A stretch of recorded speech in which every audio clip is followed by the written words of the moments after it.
إن الحمد لله نحمده ونستعينه ونستغفره ونعوذ بالله من شرور أنفسنا ومن سيئات أعمالنا. من يهده الله فلا مضل له ومن يضلل فلا هادي له. وأشهد أن لا إله إلا الله وأشهد أن محمدا عبده ورسوله. يا أيها الذين آمنوا اتقوا الله حق تقاته ولا تموتن إلا وأنتم مسلمون. يا أيها الناس اتقوا ربكم الذي خلقكم من نفس واحدة وخلق منها زوجها وبث منهما رجالا كثيرا ونساء واتقوا الله الذي تساءلون به والأرحام إن الله كان عليكم رقيبا. يا أيها الذين آمنوا اتقوا الله وقولوا قولا سديدا يصلح لكم أعمالكم ويغفر لكم ذنوبكم ومن يطع الله ورسوله فقد فاز فوزا عظيما. أما بعد فإن خير الحديث كتاب الله وخير الهدي هدي محمد صلى الله عليه وسلم وشر الأمور محدثاتها وكل محدثة بدعة وكل بدعة ضلالة وكل ضلالة في النار. أعوذ بالله من الشيطان الرجيم. بسم الله الرحمن الرحيم. اليوم أكملت لكم دينكم وأتممت عليكم نعمتي ورضيت لكم الإسلام دينا. رب اشرح لي صدري ويسر لي أمري واحلل عقدة من لساني يفقهوا قولي رب زدني علما. اللهم صل وسلم على نبينا محمد صلى الله عليه وسلم وبارك عليه. محترم حاضرین جمعہ، اسلامی بھائیوں، بزرگوں، نوجوانوں، عزیز بچوں اور پردہ نشین خواتین اسلام، خطبہ مسنونہ کے بعد سورۃ المائدہ کی آیت نمبر 3 کا ایک بہت ہی مشہور ٹکڑا آپ کے سامنے پڑھا گیا ہے. اس آیت کے ٹکڑے میں اللہ رب العالمین نے اس بات کا اعلان کیا ہے کہ دین مکمل ہے. اس دین کے اندر مزید کسی اضافے کی گنجائش نہیں ہے. اور اللہ رب العالمین نے بیان فرمایا کہ اے نبی صلی اللہ علیہ وسلم، اور نبی صلی اللہ علیہ وسلم کے ذریعے پوری امت کو، تمام انسانوں کو اللہ نے مخاطب کیا اور فرمایا الیوم اکملت لکم دینکم، آج کے دن میں نے تمہارے لیے تمہارا دین مکمل کر دیا. واتممت علیکم نعمتی، اور میں نے اپنی نعمت تم پر پوری کر دی. ورضیت لکم الاسلام دینا، اور اسلام کو دین کی حیثیت سے میں نے تمہارے لیے منتخب کر لیا ہے، میں اس دین سے راضی ہوں. اس آیت کریمہ کے اندر بنیادی طور سے اللہ رب العالمین نے 3 باتوں کا تذکرہ کیا. پہلی بات یہ کہ دین مکمل، دین ناقص نہیں، ادھورا نہیں ہے، اس کے اندر کسی اضافے کی یا اس کے اندر سے کسی چیز کی کمی کرنے کی کوئی گنجائش نہیں. دوسری بات، اللہ نے اس دین کو نعمت قرار دیا. وَأَتْمَمْتُ عَلَيْكُمْ نِعْمَتِي، میں نے اپنی نعمت تم پر پوری کر دی. یہ دین اللہ رب العالمین کی سب سے بڑی نعمت ہے. اسی لیے علامہ ابن قیم رحمہ اللہ فرماتے ہیں کہ اللہ رب العالمین کی دی گئی نعمتوں میں سب سے بڑی نعمت نعمت اسلام، سب سے بڑی نعمت ایمان کی نعمت ہے. جس بندے کو یہ حاصل ہو جائے گویا کہ اسے سب سے بڑی نعمت مل گئی. تو دوسری بات اس آیت کے ٹکڑے میں یہ ہے کہ اللہ نے اس دین کو نعمت قرار دیا. اور تیسری بات، اللہ اس دین سے راضی ہے. دین کی حیثیت سے اللہ رب العالمین نے صرف اسلام کو پسند کیا. اسی لیے کہا ان الدین عند اللہ الاسلام، بے شک دین در حقیقت اللہ کے نزدیک صرف اسلام ہے. اور اسی لیے دوسری آیت میں فرمایا وَمَن يَبْتَغِ غَيْرَ الْإِسْلَامِ دِينًا فَلَن يُقْبَلَ مِنْهُ، جو اسلام کے علاوہ کوئی اور دین لے کر کے آئے، جو اسلام کے علاوہ کسی اور دین کی تلاش میں رہے، اللہ کہتے ہیں اس دین کو اگر وہ قبول کر لے، اس کی طرف سے نہ وہ دین قبول کیا جائے گا اور نہ اس دین پر چلنے کے بعد کیے جانے والے اعمال اللہ کے یہاں قبول ہوں گے. وَهُوَ فِي الْآخِرَةِ مِنَ الْخَاسِرِينَ، اور وہ آخرت میں خسارہ اور گھاٹا اٹھانے والوں میں سے ہوگا. میرے بھائیو اور بزرگوں، یہ تمہیدی بات دین کی تکمیل کے حوالے سے اس لیے تھی کیونکہ نبی اکرم صلی اللہ علیہ وسلم کے اس دنیا سے چلے جانے کے بعد آپ کے اس دین میں بہت ساری ایسی چیزوں کو داخل کر دیا گیا جو دین کا حصہ نہیں تھا، جنہیں نبی صلی اللہ علیہ وسلم نے بتایا نہیں، جنہیں آپ صلی اللہ علیہ وسلم نے کیا نہیں، جنہیں آپ صلی اللہ علیہ وسلم کے صحابہ نے دین کا حصہ نہیں سمجھا۔ بدقسمتی سے آپ صلی اللہ علیہ وسلم کے دنیا سے چلے جانے کے بعد زمانے اور سال کے گزرنے کے ساتھ ساتھ اس دین کے اندر اسی دین کے ماننے والوں نے بہت ساری چیزیں داخل کر دی اور رفتہ رفتہ اسے دین کا حصہ سمجھا جانے لگا، یہاں تک کہ اس کے بغیر نہ انسان اپنے آپ کو مسلمان تصور کرتا ہے، اس کے بغیر نہ وہ اسلام کو مکمل دین سمجھتا ہے، اور نہ ہی اسے اس کی نظروں میں عیب اور جو ہے غلط عمل اسے تصور کیا جاتا ہے۔ یہ ساری چیزیں آج کے مسلمانوں کے درمیان بھی موجود ہیں، اور آج ہم جس مہینے سے گزر رہے ہیں آج اس کی 10 تاریخ ہے، شعبان کا مہینہ ہے اور اسلامی سال کا یہ 8واں مہینہ۔ اس مہینے کے اندر بھی ایک تاریخ کو لے کر کے، ایک تاریخ مطلب 15 تاریخ کے دن اور اس کی رات کو اسلام کے نام پر، دین کے نام پر، اللہ اور اس کے رسول صلی اللہ علیہ وسلم کے نام پر بہت ساری چیزوں کو دین کا حصہ بنا دیا گیا، یہ کہہ کر کے کہ یہ بھی اچھا کام ہے، کر لیا تو کیا حرج ہے، یہ بھی اچھا کام ہے، کر لیا تو کیا حرج ہے۔ آج کی اس خطبہ جمعہ میں انشاءاللہ اسی مہینے کے حوالے سے چند باتیں آپ کے سامنے رکھنے کی کوشش کریں۔ یہ مہینہ شعبان کا 8واں مہینہ ہے۔ اس مہینے کی فضیلت کے حوالے سے، یہ اس مہینے کے تعلق سے جو باتیں ثابت ہیں، صرف ایک بات، وہ یہ کہ آپ صلی اللہ علیہ وسلم اس مہینے میں کثرت سے روزہ رکھا کرتے تھے، بس۔ اس کے علاوہ اس مہینے کی ایک اور فضیلت ہے جنہیں بعض علماء نے صحیح قرار دیا ہے، بعض علماء نے صحیح قرار دیا، اس پر بھی ہم بات کریں۔ تو پہلی بات یہ کہ اس مہینے میں نبی صلی اللہ علیہ وسلم نے کثرت سے روزہ رکھا ہے۔ رمضان کے بعد آپ صلی اللہ علیہ وسلم جس مہینے میں سب سے زیادہ روزہ رکھتے تھے وہ شعبان کا مہینہ ہے۔ اس کی وجہ بھی آپ صلی اللہ علیہ وسلم سے پوچھی گئی کہ آپ اس مہینے میں اتنا زیادہ روزہ کیوں رکھتے ہیں؟ تو آپ صلی اللہ علیہ وسلم نے 2 جواب دیا۔ جواب نمبر 1، یہ مہینہ رجب اور رمضان کے درمیان میں آتا ہے۔ رجب حرمت والا مہینہ ہے، حرمت والے مہینے میں مسلمان نیکیاں کرنے کی کوشش کرتا ہے، اچھائیاں کرتا ہے، برائیوں سے بچنے کی کوشش کرتا ہے، اس کی عظمت کی وجہ سے، اس کے مقام و مرتبے کی وجہ سے۔ ہمارے یہاں نہیں ہوتا وہ الگ بات، لیکن سال کے 12 مہینوں میں 4 مہینے حرمت والے ہیں، ذی قعدہ، ذی الحجہ، محرم، اور بیچ میں ایک مہینہ آتا ہے رجب کا مہینہ۔ حرمت والے مہینے کا کیا مطلب ہے؟ جس کا زیادہ احترام کیا جائے، جس کی تعظیم کی جائے، جس میں بطور خاص گناہوں سے بچا جائے۔ اور آپ تصور کریں ان مہینوں کا اتنا احترام ہوتا تھا کہ مکہ کے مشرکین بھی ان مہینوں کا احترام کرتے تھے، ان مہینوں میں جنگ سے باز آ جایا کرتے، رک جاتے تھے، جنگ نہیں کیا کرتے تھے۔ وہ کیوں؟ اس لیے کہ اس مہینے کا احترام ہے، اس میں لڑائی جھگڑا نہیں کرنا۔ ہمارے یہاں کوئی احترام نہیں ہوتا، جیسے اور مہینے ویسے رجب کا مہینہ ویسے حرمت والا مہینہ چلتا۔ تو آپ صلی اللہ علیہ وسلم نے فرمایا کہ یہ مہینہ رجب کے اور رمضان کے درمیان میں آتا ہے، یعنی شعبان کا۔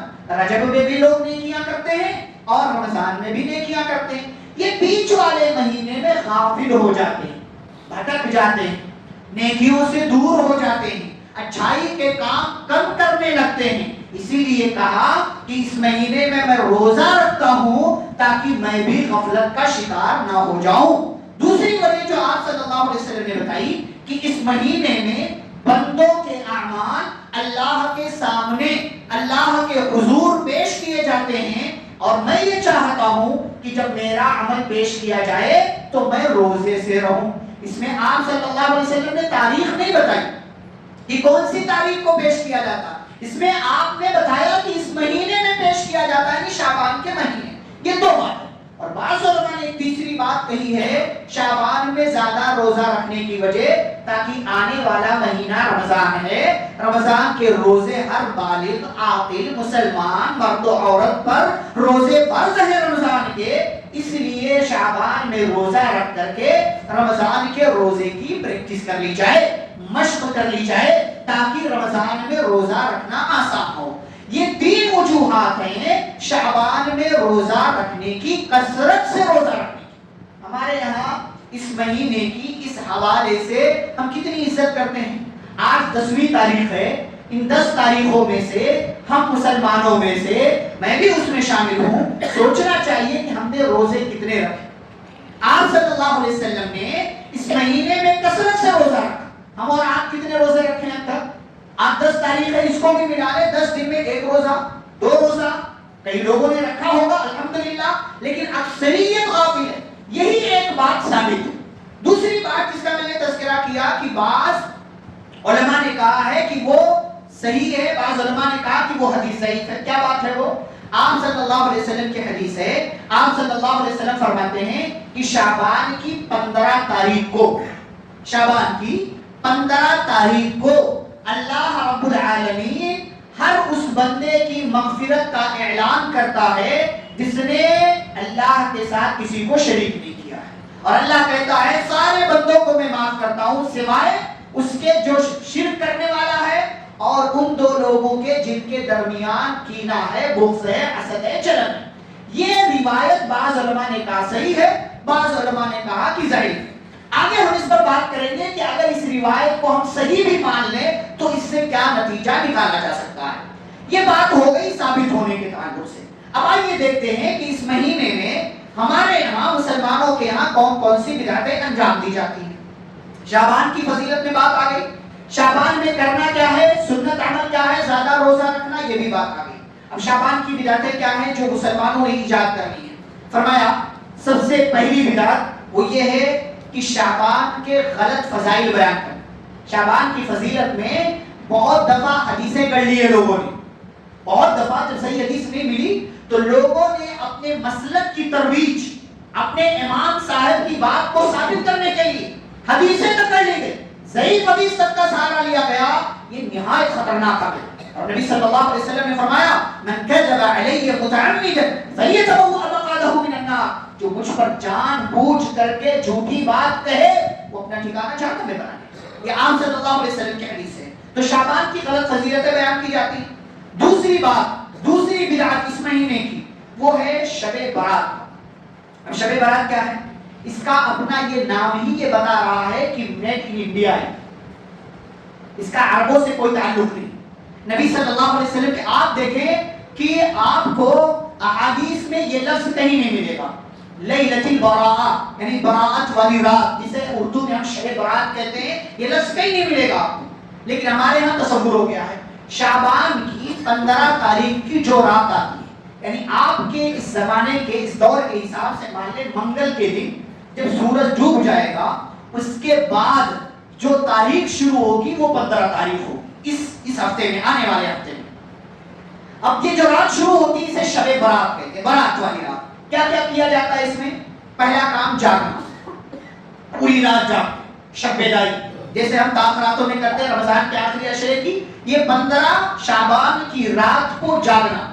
دوسری چیز اسی میں مسجدوں کو سجانا، مسجدوں کو سجانا۔ ابھی 1 تاریخ گئی ہے 27 رجب، شب معراج کے نام سے سجاتے ہیں، اب شب برات کے نام سے 15 تاریخ کو سجاتے ہیں۔ مسجدوں کو سجانا، مسجدوں کو خوبصورت بنانا غلط نہیں، لیکن خاص مناسبت سے اپنی طرف سے کر لینا، اس طرح کے کام کرنا یقیناً یہ غلط ہے۔ اس میں اس رات کو بہت ساری عبادتوں کی چیزیں انجام دینا، چاہے نماز پڑھنا یا کوئی اور کام۔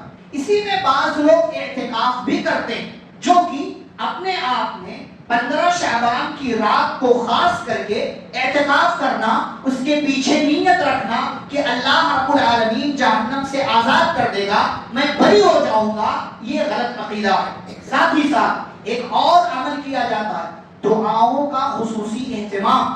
بعض جگہوں پر کسی اور علاقے سے پیر صاحب، فلاں ولی اللہ صاحب، فلاں بزرگ صاحب، فلاں بڑے عالم صاحب کو بلایا جاتا ہے، وہ خصوصی دعائیں کرواتے ہیں اور سارے لوگ اس دعا میں شریک رہتے ہیں۔ میرے بھائیو، اپنے آپ میں اس رات کو دعا کے لیے خاص کرنا یہ بدعت ہے۔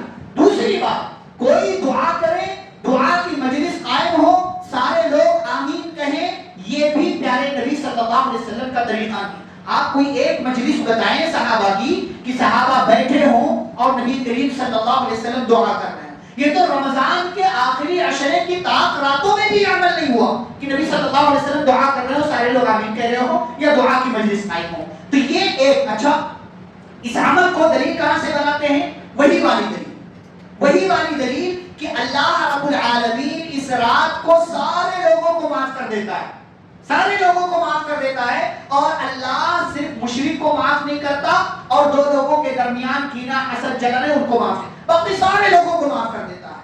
چلو مان لیتے ہیں اگر وہ حدیث صحیح بھی ہے تو اس حدیث میں یہ کہا ہے کہ رات بھر جاگو, مجلسیں قائم کرو, مسجدوں کو سجاؤ, اعتکاف کرو, دعاؤں کا خصوصی اہتمام کرو. اس حدیث میں زیادہ سے زیادہ اگر اس کو صحیح مان لیں یہ بات ہے کہ بندے کو شرک سے بچنا چاہیے, بندے کو توحید والا ہونا چاہیے, بندے کو اپنے دل میں کسی کے تعلق سے کینہ, حسد, جلن, بغض, نفرت والا معاملہ اور رویہ نہیں رکھنا چاہیے. یہ زیادہ سے زیادہ بات ہمارے بھائیوں نے اس حدیث کو بنیاد بنا کر کے, جسے بعض علماء نے ضعیف بھی قرار دیا, اسے بنیاد بنا کر کے یہ کہنا کہ نہیں 15 شعبان کی رات کی یہ فضیلت ہے, جاگو, مسجدوں کو سجاؤ, اعتکاف کرو, دعاؤں کا اور عبادتوں کا خصوصی اہتمام کرو, یہ اپنے آپ میں بدعت ہے اور یہ صحابہ کرام رضی اللہ عنہم اجمعین کا طریقہ نہیں. تیسری بدعت وہ ہے اب رات ختم ہو گئی, عبادتیں کیا ہے, اب دن میں روزہ رکھتے ہیں. 15 شعبان کے دن میں روزہ رکھنا یہ بھی بدعت ہے. یاد رہے شعبان میں آپ روزہ رکھ سکتے ہیں, گنجائش ہے, جیسا کہ نبی صلی اللہ علیہ وسلم کی حدیث آپ کو بتائی گئی اور یہی ایک عمل ثابت ہے. دوسری بات, آپ اگر روزہ رکھتے رکھتے آپ نے سوچا چلو شعبان میں ایک دن روزہ رکھوں گا, ایک دن نہیں رکھوں گا, آپ نے پہلی تاریخ کو روزہ رکھا, 2 کو نہیں رکھا, 3 کو رکھا, 4 کو نہیں رکھا, اس حساب سے آپ جب 15 کو پہنچیں گے تو روزے سے رہیں گے, کیونکہ آپ نے 13 کو رکھا تھا, 14 کو نہیں تھے, 15 کو رکھیں گے, 16. تو اس حساب سے کوئی کرتا ہے, غلط بات نہیں ہے, بالکل صحیح بات ہے, وہ روزہ رکھ سکتا ہے. کسی نے شروع میں روزے نہیں رکھے, ایام 20 کے 13, 14, 15 تاریخ کے روزے رکھ لیے, اس میں 15 تاریخ بھی آ گئی, کوئی حرج کی بات نہیں ہے, جائز ہے, درست ہے. کوئی 2 دن روزہ رکھ رہا تھا, 2 دن نہیں رکھ رہا تھا, اس میں ترتیب میں 15 تاریخ کو بھی روزہ آ گیا, رکھ لیا اس نے, کوئی حرج نہیں. لیکن کسی نے شروع کے 14 دنوں میں روزہ نہیں رکھا, بعد میں بھی وہ روزہ نہیں رکھنے والا ہے, صرف اور صرف 15 تاریخ کو خاص کر کے وہ روزہ رکھ رہا ہے کہ اس کی اپنی فضیلت ہے, اس کا اپنا ثواب ہے.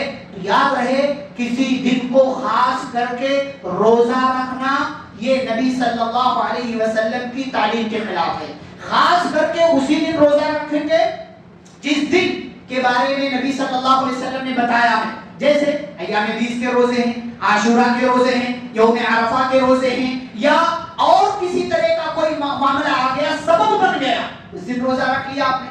لیکن اپنی طرف سے آپ خاص کریں کہ میں 15 شعبان کے دن روزہ رکھوں گا, یہ خاص کرنا یہ بدعت ہے, یہ نبی اکرم صلی اللہ علیہ وسلم کا طریقہ نہیں.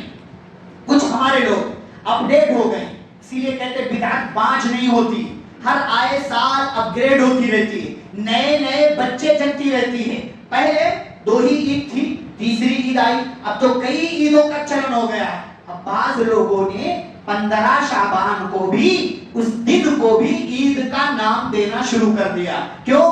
اس لیے کہ سمجھتے ہیں رات بھر جاگے ہیں, اعتکاف کیا ہے, عبادتیں کی ہیں, دعائیں کی ہیں, یہ برات والی رات تھی, جہنم سے آزادی کی رات تھی, اب آزاد ہم ہو گئے ہیں تو اب دن میں ہمیں خوشی منانا چاہیے. بہت سارے لوگ اس دن کو عید کا نام دے رہے ہیں جو کہ اپنے آپ میں بدعت ہے. ایک اور بدعت جو اس تاریخ کو کی جاتی ہے یا اس مہینے میں کی جاتی ہے وہ ہے 15 شعبان کی رات اپنی پوری فیملی کے ساتھ قبرستان کی زیارت کرنا, قبرستان کی زیارت کے لیے جانا. اب آپ یہ کہہ سکتے ہیں کہ بھئی قبرستان کی زیارت کو تو جایا جا سکتا ہے, بالکل جا سکتے ہیں.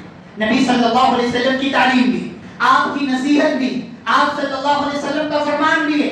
لیکن کسی دن کو خاص کر کے, جیسے کچھ لوگ جمعرات کو جاتے ہیں, کچھ لوگ عید والے دن جاتے ہیں, کچھ لوگ 15 شعبان کی رات کو جاتے ہیں. اس کا تصور کیا ہے وہ ہم آگے ذکر کریں گے.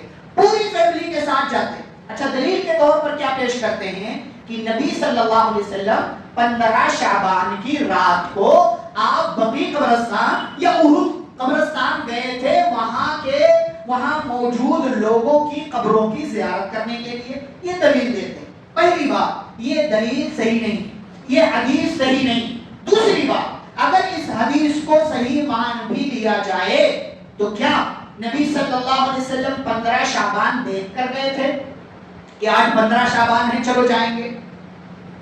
اگر یہ بھی مان لو کہ نبی صلی اللہ علیہ وسلم 15 شعبان دیکھ کر گئے تھے تو کیا ہر سال گئے تھے؟ ہر سال آپ صلی اللہ علیہ وسلم گئے تھے؟ پوری فیملی کے ساتھ گئے تھے؟ آپ کا معمول تھا آپ گاہے بگاہے جایا کر. پہلی بات یہ حدیث صحیح نہیں, یہ حدیث صحیح نہیں, اس لیے ساری باتیں ختم ہو جاتی ہیں. لیکن مفروضہ سپوز کر لو, مان لو یہ حدیث صحیح بھی ہے تو کیا آپ صلی اللہ علیہ وسلم 15 شعبان دیکھ کر گئے تھے؟ کیا آپ ہر سال گئے تھے؟ کیا آپ پوری فیملی کو لے کر کے گئے تھے جیسا کہ ہمارے ہاں لوگ لے کر کے جاتے ہیں کہ مرد لوگ قبرستان میں چلے جاتے ہیں اور عورتیں باہر سے زیارت کرتی رہتی ہیں؟ اس طریقے سے سارے لوگوں کی قبرستان کی زیارت ہو جاتی ہے. یہ بھی اپنے آپ میں ایک بدعت ہے. ایک اور بدعت جو اس مہینے میں کی جاتی ہے وہ ہے قبروں کو, قبرستان کو سجانے کا نہایت گندا, غلط, گھٹیا اور رذیل ترین کا. کس حساب سے بھائی؟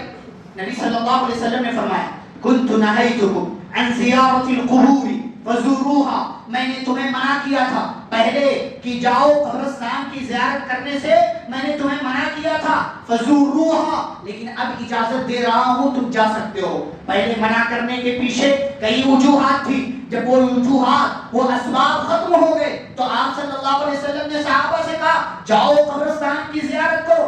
آپ نے وجہ بھی بتائی فإنها تذكركم الآخرة, کیونکہ قبرستان کی زیارت کرنے سے آخرت یاد آتی ہے, قبرستان کی زیارت کرنے سے موت یاد آتی ہے, قبرستان کی زیارت کرنے سے انسان کو اپنی حیثیت کا اندازہ ہوتا ہے, قبرستان کی زیارت کرنے سے انسان کے اندر نیک عمل کرنے کا جذبہ پیدا ہوتا ہے, قبرستان کی زیارت کرنے سے انسان اپنی زندگی کا محاسبہ کرتا ہے. جیسے یہ سارے لوگ مر گئے, یہاں قبرستان میں دفن کر دیے گئے, ہمیں بھی ایک دن مر جانا ہے, ہمیں بھی یہاں مٹی کے حوالے کر دیا جائے گا, لوگ آئیں گے ہماری قبروں کی زیارت کریں گے. نبی صلی اللہ علیہ وسلم کی تعلیم تھی, نصیحت تھی. قبرستان کی زیارت کے پیچھے مقصد یہ ہے تاکہ موت, آخرت, حساب و کتاب کا مرحلہ یاد آئے اور اس زندگی کی حقیقت اور دنیا کی زندگی کے بارے میں اندازہ ہو کہ ایک دن یہ ختم ہو جائے گی. لیکن آپ تصور کریں وہ قبرستان, وہ قبریں جن کو سجایا گیا ہو, جن میں قمقمے لگائے گئے ہوں, جن کو خوب اچھی طرح سے ڈیکوریٹ کیا گیا ہو, اچھی طرح سے سجا دیا گیا ہو,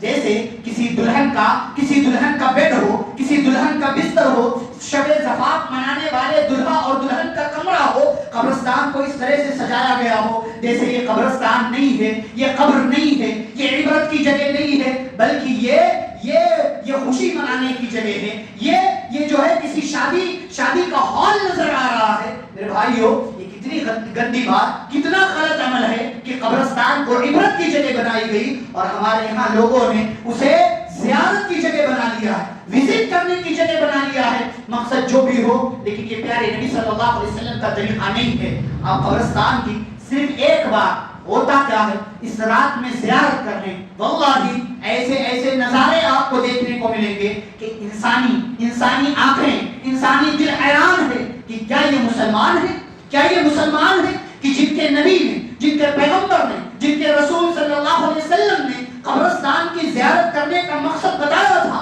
کہ جاؤ تمہیں آخرت یاد آئے گی. یہی مسلمان زندگی کے ایام میں اگر کسی کی وفات نہ ہو یہ قبروں کی زیارت کرنے نہ جائے, یہ اپنے مردوں کے لیے دعائیں کرنے نہ جائے. لیکن یہی مسلمان جب 15 شعبان کی رات آتی ہے قبرستان کی زیارت کرنے جاتا ہے, مردوں کی زیارت کرنے جاتا ہے, قبروں کو سجاتا ہے اور قبرستان کو سجاتا ہے پھول سے, گلاب سے, پھولوں سے اور نہ جانے کس طرح کی چیزوں سے یہ قبرستان کو سجاتا ہے. افسوس ہے قبرستان کو بھی ہم نے خوشی کی جگہ بنا دیا, میلے ٹھیلے کی جگہ بنا دیا, فاتحہ خوانی کی جگہ بنا دیا, بدعتوں کی آماجگاہ بنا دیا. یہ پیارے نبی صلی اللہ علیہ وسلم کا طریقہ نہیں تھا. یہ سارا کام شعبان کی اس 15 تاریخ کی رات میں انجام دیا جاتا ہے جو کہ اپنے آپ میں بدعت ہے. ایک اور بدعت کا کام جو اس مہینے میں کیا جاتا ہے وہ ہے روحوں کے آنے جانے کا غلط عقیدہ. اسی لیے صرف قبرستان نہیں, گھر بھی سجاتے ہیں کہ روحیں آتی ہیں. افسوس کی بات ہے, ایک حدیث میں سنا ہوا آپ کو, بلکہ اثر عبداللہ بن عباس رضی اللہ تعالی عنہما کا قول ہے, کہتے ہیں کہ جس جگہ لوگ بدعت انجام دینا شروع کر دیتے ہیں اللہ وہاں سے سنت اٹھا لیتا ہے. آپ کی زندگی میں دیکھیں کتنی سنتوں, کتنی بدعتوں کو ہم نے مسلمانوں نے اختیار کیا, اللہ نے وہاں سے کسی سنت کو اٹھا لیا. آپ اندازہ کریں. اس میں مثال دوں, میں نے بتایا نبی صلی اللہ علیہ وسلم کی سنت ہے روزہ رکھنا. لوگ بدعت کرتے ہیں اس لیے روزوں کی سنت اٹھا لی. شعبان میں اکا دکا دو چار ڈھونڈنے سے لوگ ملیں گے کہ کسی نے روزہ رکھا, لیکن اس مہینے میں بدعتیں کرنے والے گلی گلی میں مل جائیں گے, ہر گھر میں مل جائیں گے, ہر دوسرے گھر میں آپ کو مل جائے گا. دوسری مثال, نبی صلی اللہ علیہ وسلم نے عام زندگی کے حوالے سے کہا قبرستان کی زیارت کرو, نصیحت ملتی ہے. لوگوں نے قبرستان کی زیارت کرنا چھوڑ دیا. میں نے کہا نا ہمارے یہاں کسی کی وفات نہ ہو تو ہم قبرستان بھی نہیں جائیں گے. افسوس ہے, بہت افسوس کی بات ہے. کوئی مرے نہ تو ہم قبرستان بھی نہیں جائیں گے, بلکہ اب تو کئی لوگ کسی کی وفات کے بعد بھی قبرستان نہیں جاتے, ان کو کام بہت ہوتا ہے. جنازہ پڑھ لیا خلاص, جبکہ جن کو بدعتیں کرنا ہے وہ ہر جمعرات جاتے ہیں, پھول چڑھانے جاتے ہیں, ٹہنی لگانے جاتے ہیں, پانی ڈالنے جاتے ہیں, جبکہ یہ سارا عمل نبی صلی اللہ علیہ وسلم کا نہیں ہے. سنت چھوڑیں گے نا, بدعتیں جب بدعت آتی ہے تو اللہ تعالیٰ سنت اٹھا لیتا ہے. سنت پر عمل کرنا چھوڑ دیں گے بدعتیں آ جائیں گی. عبداللہ بن عباس رضی اللہ تعالیٰ عنہ فرماتے ہیں جس قوم, جس سماج, جس معاشرے میں لوگ سنت پر عمل کرنا چھوڑ دیتے ہیں, بدعتیں اختیار کر لیتے ہیں, اللہ وہاں سے سنت کو اٹھا لیتا ہے. اب دیکھیں یہاں پر کیا ہوگا, روحوں کے آنے جانے کا عقیدہ. کہتے ہیں جن کی وفات ہو گئی ہے ان کی روحیں آتی ہیں, اسی لیے قبرستان کو سجاتے ہیں کہ روحیں, مردے اٹھیں گے, روحیں آئیں گی, اور جب آئیں گی تو گھر میں آئیں گے زیارت کرنے, تو گھر کو بھی سجا دیا. اچھا, روحیں گھر پہ آتی ہیں یا قبرستان جاتے ہیں, دونوں کی ملاقات نہیں ہوتی. اب کتنے صرف بدعت کرنے والے کے پاس دماغ نہیں ہوتا, جس نے عقیدہ, صحیح عقیدہ چھوڑ دیا, ایمان چھوڑ دیا, جس نے اللہ کی توحید اور بنیاد چھوڑ دیا, وہ بھٹکتا رہتا, اس کا دماغ کام نہیں کرتا. اسی لیے جیسا جیسا اس کو کہا جاتا ویسا ویسا کرتا ہے. تھوڑا سا تو دماغ لگا لو کہ ایک طرف تم روحوں کے آنے جانے کا غلط عقیدہ رکھ رہے ہو, کہہ رہے ہو کہ روحیں گھر پہ آتی ہیں, پھر تم قبرستان کیوں جا رہے ہو؟ یا تو یہ والا مان لو کہ روحیں گھر پہ آتی ہیں, گھر پہ ملیں گے, یا تو تم قبرستان چلے جاؤ وہیں مل لو. کتنا غلط عقیدہ, کتنا غلط تصور ہے. شریعت کیا کہتی ہے, بھائی کوئی بندہ مر گیا, وہ اچھا تھا, اس کی روح علیین میں, خلاص علیین میں اس کی روح, وہاں روحیں آپس میں ملتی ہیں. جو مر گیا برا تھا, اس کی روح سجین میں, وہاں ملاقات ہوتی. یہ کہو کہ تم وہاں سے تناقض ارواح, روحوں کے آواگمن کا عقیدہ, پھر اسی سے 7 جنموں کا عقیدہ, اور اسی سے بہت ساری واحد چیزیں پھر سمجھ میں آ جاتی. شریعت نے روح کے آنے جانے کے کسی عقیدے کو نہیں بتایا ہے, یہ غلط عقیدہ ہے, اور اس مناسبت سے جو کام کیا جاتا ہے وہ بھی نہایت غلط کام ہے. اچھا, 15 تاریخ کو حلوہ بناتے ہیں, پتہ نہیں آپ کے شہر میں بناتے کہ نہیں بناتے, حلوہ خوری کرتے ہیں بطور خاص 15 شعبان. اب یہاں پر بھی تماشا دیکھو, ان سے پوچھو تو کہ بھائی حلوہ کیوں بناتے ہو, کہتے ہیں نبی نے حلوہ کھایا تھا. کب کھایا تھا؟ جب آپ کے دانت ٹوٹ گئے تھے. اچھا, ان سے پوچھو نبی کے دانت کب ٹوٹے تھے, تو بتا نہیں پائیں گے. ہم سے پوچھو تو بتائیں گے کہ بھائی شوال میں دانت ٹوٹا تھا, جنگ احد شوال میں ہوئی, شوال میں دانت ٹوٹا تھا, نبی نے شوال میں دانت ٹوٹا, مان لیا چلو حلوہ کھایا تھا, تو نبی نے شوال میں کھایا, تو تم شعبان میں کھا رہے ہو. ہاں, نبی نے شوال میں کھایا تو تم شعبان میں کھا رہے ہو. پورا سرکل 10 مہینے کے بعد کھا رہا ہے. شوال میں 3 ہجری میں نبی کا دانت ٹوٹا, آپ صلی اللہ علیہ وسلم کے آگے کے دانت شہید ہوئے, زخمی ہوئے آپ صلی اللہ علیہ وسلم, آپ کے دانتوں میں تکلیف تھی, مان لیا چلو حلوہ کھایا, نرم چیز. جیسے آپ بیمار ہو جاتے تو کھچڑی کھاتے, کوئی آپ کا دانت درد کر رہا, آپ کوئی نرم چیز کھاتے ہیں تاکہ آپ کو انرجی ملتی ہے. اگر مان لو نبی صلی اللہ علیہ وسلم نے حلوہ کھایا تھا, چلو بھائی شوال میں کھاؤ نا, کبھی بھی کھا سکتے ہو آپ نا. یہ کیا بات ہے کہ شعبان میں آپ حلوہ لا کر کے کھا رہے ہو اور اس کو نبی کے دانت سے جوڑ رہے ہو؟ یعنی اپنی سوچ کو ثابت کرنے کے لیے تم نبی صلی اللہ علیہ وسلم کا نام لے لو اور یہ کہہ لو کہ بھائی ہر مرض کی دوا ہے صلی اللہ محمد. یہ تماشا ہو گیا ہمارا. تو یہ بھی ایک غلط عقیدہ, حلوہ خوری کا, پیٹ اپنا بھرنا ہے, نبی کا نام لگا کہ نبی صلی اللہ علیہ وسلم نے حلوہ کہا تھا. اچھا, اسی میں ایک اور چیز کہ قرآن کے نازل ہونے کو شب برات سے جوڑنا. اللہ کہتا ہے انا انزلناہ فی لیلۃ القدر, ہم نے قرآن کو لیلۃ القدر میں نازل کیا. اب یہ لیلۃ القدر کیا ہے؟ یہ کہتے ہیں کہ شعبان کی 15 تاریخ ہے, اور اللہ کیا کہتا ہے وما ادراک ما لیلۃ القدر, آپ کو کیا پتا کہ لیلۃ القدر کیا ہے. ایک طرف اللہ نے کہا لیلۃ القدر میں ہم نے قرآن نازل کیا, دوسری طرف اللہ کہہ رہا ہے شہر رمضان الذی انزل فیہ القرآن, رمضان کا مہینہ جس میں قرآن نازل کیا گیا. اب اللہ کہہ رہا قرآن ہم نے رمضان میں نازل کیا, تم کہہ رہے ہو لیلۃ القدر سے مراد شعبان کا مہینہ ہے. تو یا تو اللہ تبارک و تعالیٰ نعوذ باللہ جھوٹا ہے, یا تو تم جھوٹے ہو. اللہ کہہ رہا ہے رمضان میں قرآن نازل ہوا اور رمضان میں ہی لیلۃ القدر ہے. ان کی دلیل کیا ہے؟ سورۃ الدخان کی ایک آیت انا انزلناہ فی لیلۃ مبارکہ, ہم نے اس قرآن کو مبارک رات میں نازل کیا. تو کہتے ہیں مبارک رات جو ہے نا یہ شب برات ہے, یہ شعبان کی 15 تاریخ ہے. ارے میرے بھائی, ایک رات کے کئی نام ہو سکتے ہیں. لیلۃ القدر جسے ہم طاق رات کہتے ہیں نا, وہ لیلۃ القدر بھی ہے, وہ لیلۃ المبارکہ بھی ہے. جیسے نبی صلی اللہ علیہ وسلم کا نام صرف محمد نہیں, آپ کے 5 نام ہیں, محمد, احمد, عاقب, حاشر, ماہی. تو اگر میں یہ کہوں محمد صلی اللہ علیہ وسلم, اگر میں یہ کہوں احمد صلی اللہ علیہ وسلم, اگر میں یہ کہوں عاقب صلی اللہ علیہ وسلم, یہ 5 ناموں میں سے کوئی نام لوں, اس سے مراد نبی صلی اللہ علیہ وسلم ہے. اگر میں رات کہوں, لیلۃ القدر کہوں, لیلۃ المبارکہ کہوں, یہ کہوں کہ وہ رات جس میں فرشتے آتے ہیں, جبریل آتے ہیں, وہ رات جس میں سلامتی نازل ہو, ان ساری راتوں سے مراد الگ الگ رات نہیں ہے, وہی ایک رات ہے جسے رمضان میں آخری عشرے کی طاق راتوں میں سے ایک رات ہوتی ہے, جسے لیلۃ القدر یا لیلۃ المبارکہ کہا گیا. ہمارے ہاں لوگوں نے اسے شب برات سے جوڑ دیا اور اس کی اپنی فضیلت بیان کری, اور آپ نے بھی کہا ماشاءاللہ سبحان اللہ, عالم صاحب نے قرآن سے دلیل دی ہے. جب قرآن نہیں پڑھو گے یہی نتیجہ آئے گا کہ عالم صاحب قرآن پڑھ کر کے بیوقوف بناتے رہیں گے.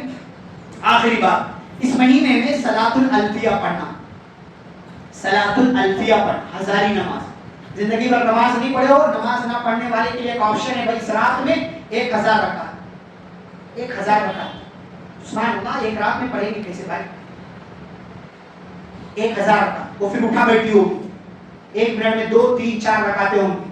ایک رات میں ہزاری نماز پڑھنا, یہ کہنا کہ سارے گناہ معاف ہو جائیں گے, صلاۃ الالفیہ. علامہ ابن تیمیہ رحمہ اللہ دیگر علماء نے کہا ہے اس نام کی کوئی بھی نماز شریعت میں ہے ہی نہیں, چاہے آپ اسے شعبان میں پڑھو, چاہے آپ اسے کسی اور میں. جیسے رجب میں لوگ صلاۃ الرغائب پڑھتے ہیں, شعبان میں صلاۃ الالفیہ پڑھتے ہیں. ہر آنے والے سال میں ایک ایک بدعت آ رہی ہے. وجہ کیا ہے؟ لوگوں نے سنتوں پر عمل کرنا چھوڑ دیا ہے. خلاصہ کلام یہ ہے میرے بھائیوں اور بزرگوں, یہ ساری بدعتیں جو گنوائی گئیں, خود بھی بچیں, اپنے بچوں کو بھی بچائیں, اور یاد رکھیں پیارے نبی صلی اللہ علیہ وسلم کی حدیث من احدث فی امرنا هذا ما ليس منه فهو رد. نبی صلی اللہ علیہ وسلم فرماتے ہیں جو ہمارے اس دین میں کوئی ایسی نئی چیز لے کر کے آتا ہے جس پر ہماری مہر نہیں ہے, فهو رد, تو وہ مردود ہے, وہ ناقابل قبول ہے, اسے قبول نہیں کیا جائے گا. شریعت میں جو باتیں ہیں انہی باتوں کو لیجئے, ان پر عمل کیجئے, انہیں اپنی زندگی کا حصہ بنائیے. کوئی بھی عمل آپ کو بتایا جاتا ہے, آپ کے سماج میں چل رہا ہے, چاہے دین کے نام پر, اللہ کے نام پر, رسول اللہ صلی اللہ علیہ وسلم کے نام پر, میرے بھائیوں پہلے دیکھیے کہ وہ قرآن و حدیث سے ثابت ہے کہ نہیں ہے. ثابت ہے اسے اپنائیے, ثابت نہیں ہے اسے چھوڑ دیجئے. یہی صحابہ کرام رضی اللہ عنہم اجمعین کا منہج تھا, اور یہی منہج ہمیں بھی اختیار کرنے کا حکم دیا گیا ہے. اللہ رب العزت سے دعا ہے اللہ اس مہینے میں ہمیں بدعات سے, خرافات سے, ہر قسم کی بری چیزوں سے بچنے کی توفیق عطا فرمائے. اللہ ہمیں اس مہینے کی قدر کرنے کی توفیق عطا فرمائے, اور آنے والا مہینہ یعنی جو رمضان کا مبارک مہینہ ہے, اللہ ہم سب کو مبارک مہینہ نصیب فرمائے. اللہ رب العالمین ہم سبھی کو رمضان کی ابھی سے تیاریاں کرنے کی توفیق عطا فرمائے. شعبان کے جو بقیہ ایام ہیں بقیہ ایام کی قدر کرتے ہوئے گناہوں سے بچنے کی توفیق عطا فرمائے، روزے رکھنے کی توفیق عطا فرمائے، نبی صلی اللہ علیہ وسلم کی سنتوں پر عمل کرنے والا بنائے، صحابہ کرام کا منہج اپنانے والا بنائے۔ اللہ رب العالمین ہمارے درمیان جو بیمار ہیں انہیں شفاء کاملہ عاجلہ عطا فرما، جو پریشان حال ہیں ان کی پریشانیوں کو دور فرما، جو قرض دار ہیں ان کے قرض کی ادائیگی کی سبیل پیدا فرما، جو بے اولاد ہیں اللہ انہیں صاحب اولاد بنا، جو کل تک زندہ تھے آج نہیں ہیں اللہ ان سب کی قبروں کو نور سے بھر دے، انہیں جنت الفردوس میں داخلہ نصیب فرما، ان کے نیکیوں کو قبول فرما، ان کے گناہوں کو معاف فرما، اور جو زندہ ہیں اللہ ہم تمام زندہ لوگوں کی حفاظت فرمائے، ہماری ماؤں کی، بہنوں کی، عورتوں کی، بیٹیوں کی، عزتوں کی اللہ رب العالمین حفاظت فرمائے، مسلمانوں کی اور مسلمان جہاں کہیں بھی ہیں اللہ رب العالمین تمام مسلمانوں کی حفاظت فرمائے، جب تک اللہ ہم سب کو دنیا میں زندہ رکھے، اسلام اور ایمان پر زندہ رکھے، خاتمہ و خاتمہ بالخیر ہو۔ وصلی اللہ تعالی علی نبینا محمد وعلی آلہ وصحبہ اجمعین۔ ربنا تقبل منا انک انت السمیع العلیم۔